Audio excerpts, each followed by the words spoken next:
बंधु माने आम देश अनेक लोक चाह पीवा भारी पसंद करती। किसी लोग एमती भी था जदि सका चाह न मिले तेरे पूरा दिन टी खराब हो जाए। सका सतेज सुंदर रखापी एक कप चाह निहाती दरकार। आपण स्वास्थ्य आम खूब गुरुत्वपूर्ण। तेणु आज आपण उत्तम स्वास्थ्य पर विशेष गुरुत्व रखी आसतु आज आम लेंबू चाह बा लेमन टी उपकार विषय आलोचना करवा। आपण शरीर ओजन कमाइबारे यह एक मूल्यवान औषध रूपे काम करे। यह आपण शरीर मेटाबॉलिज्म मात्रा को बढ़ाई थाए, जहाद्वारा आपण शरीर अधिक रु अधिक कैलोरी को नष्ट कर दे थाए। एणु ओजन कम करने आपण माने नियमित भावे खाली पेटरे लेंबूर चाह सेवन करें। कोरोना परे परे लोक माने निज निजर इम्यूनिटी पावर बा रोग प्रतिरोध शक्ति बढ़ाई अधिक अधिक प्रयास करुछंती। जदि आपण माने मध्य निज निजर इम्यूनिटी पावर बढ़ाइबा चाहती तेबे आपण माने लेंबूर चाह प्रतिदिन पीवा आरंभ कर दिंतु। एथिरे प्रचुर परिमाण में विटामिन सी थाए, जहाँ आपणक इम्यूनिटी सिस्टम को वृद्धि करिबारे यथेष्ट सहायता करिथाए। जदि आपणक हार्ट जनित किसी समस्या अच्छी किंबा कोलेस्टेरोल बा ब्लड प्रेशर जनित असुविधा अच्छी तेबे आजिठारु ही लेंबू चाह बा लेमन टी पीवा आरंभ कर दिंतु। एथिरे थिबा लेमन ऑयल शरीर रक्त परिमाण कमिया दिए नहीं। याद्वारा कोलेस्ट्रोल असुविधा दूर होता है और हार्ट अटैक भली समस्या आपन को मुक्ति मिलता है।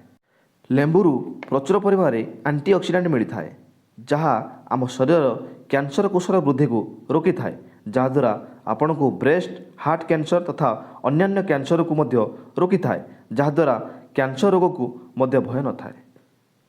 लेंबूर चाह ब्लड रे इन्सुलिन मात्रा बढ़ाई थाए, जहाद्वारा ब्लड रे थिबा ग्लुकोजर परिमाण नियंत्रित होता है। तेणु सबुबले लेंबू चाह पीवा आरंभ करंतु। आम शरीर में कोलेजेन नामक प्रोटीन रही है, जहाँ आम त्वचा को सतेज रखिबारे साहाय्य करे। किंतु बयस बढ़िया द्वारा यार मात्रा धीरे धीरे कमी जाए। किंतु लेंबू रे थिबा विटामिन सी कोलेजेन उत्पादन को बढ़ाई थाए, जहाद्वारा त्वचा टाइट और सतेज रही है। लेंबूर चाह जदि खाली पेटर पिया जाए तेबे यह आपण शरीर पाचन क्रिया को डेटॉक्स करिथाए। डेटॉक्स अर्थ होची आपण शरीर थिबा अदरकारी केमिकल गुडी को यह बाहर कर दी थाए। लेंबूर सुगंध नाक बाटे जीवा द्वारा स्नायुतंत्र गुड़िक सतेज हो उठे। यह द्वारा चिंता और विषाद दूर होगा संगे संगे स्मृति शक्ति मध्य जागृत होता है। लेमन टी रे विटामिन सी और साइट्रिक एसिड अधिक थिबा हेतु एक कप लेमन टी आपण मुंड बिंधा दांत बिंधा भली जंत्रणु आपण को आराम दिए। लेमन टी ठंडा सर्दी भली आलर्जिक बेमार मुक्ति दे थाए। जदि आपण लेमन टी सहित मह मिसाई खाती तेबे यह गला बथा मध्य दूर कर दे थाए। आपण काश मध्य भल होता है। लेंबू रे साइट्रिक एसिड मात्रा अधिक थिबारु ब्रुकक रे स्टोन होइथिले यह वृद्धि करने को दिए नहीं। यह मध्य छोट छोट स्टोन गुड़ी को मूत्रतंत्र द्वारा बाहर कर दिए। तेणु बंधु मैंने आम आशा करुचु आपन को एक गुरुत्वपूर्ण भिडियोटी बहुत भल लगी।